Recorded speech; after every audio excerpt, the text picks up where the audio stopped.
Assalamualaikum warahmatullahi wabarakatuh. Saya Gepin Bradley Trich akan membahas hasil makalah kami kelompok 2 yang berjudul Merintis Usaha Baru dan Model Pengembangan. Baik, langsung saja. Cara memasuki dunia usaha. Yang pertama itu merintis usaha baru, yaitu starting. Untuk masuk ke dalam dunia usaha, seorang harus memiliki jiwa wirausaha.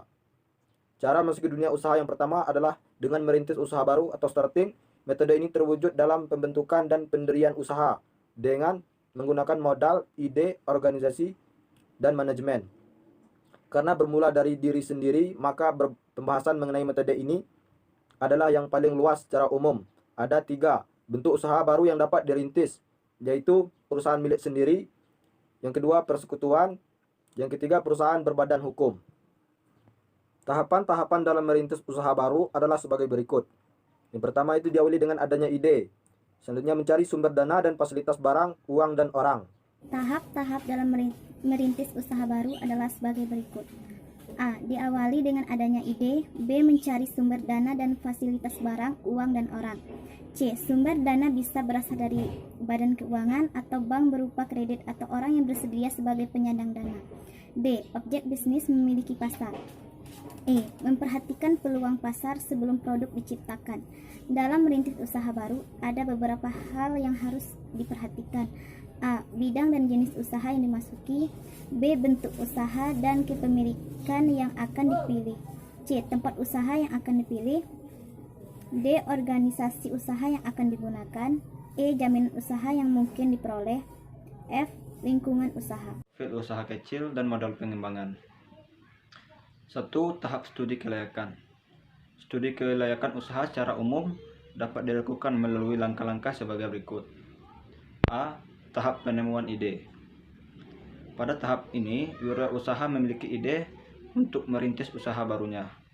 Ide tersebut kemudian dirumuskan dan diidentifikasi, misalnya peluang bisnis apa saja yang paling memberikan keuntungan, yaitu bisnis industri, perakitan, perdagangan, usaha jasa, atau jenis usaha lainnya yang dianggap paling layak.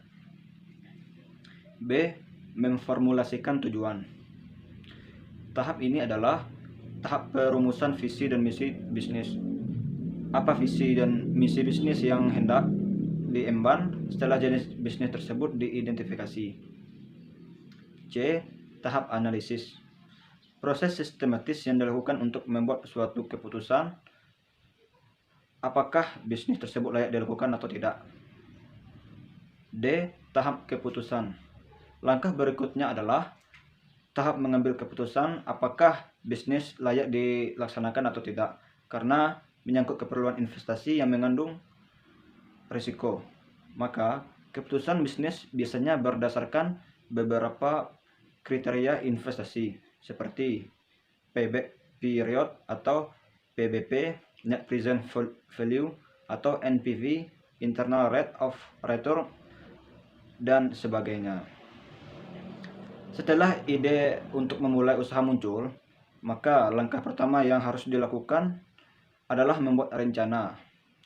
Perencanaan usaha adalah suatu cetak biru tertulis, blueprint yang berisikan tentang misi usaha, usulan usaha, operasional usaha, rincian finansial, strategi usaha, peluang pasar yang mungkin diperoleh, dan kemampuan serta keterampilan pengelolaannya. Perencanaan usaha sebagai persiapan awal memiliki 2 fungsi penting, yaitu sebagai pedoman mencapai keberhasilan manajemen usaha. Yang kedua, sebagai alat untuk mengajukan kebutuhan permodalan yang bersumber dari luar. Baiklah, itulah hasil dari makalah kami. Apabila terdapat kesalahan dan kekurangan, kami mohon maaf. Wassalamualaikum warahmatullahi wabarakatuh.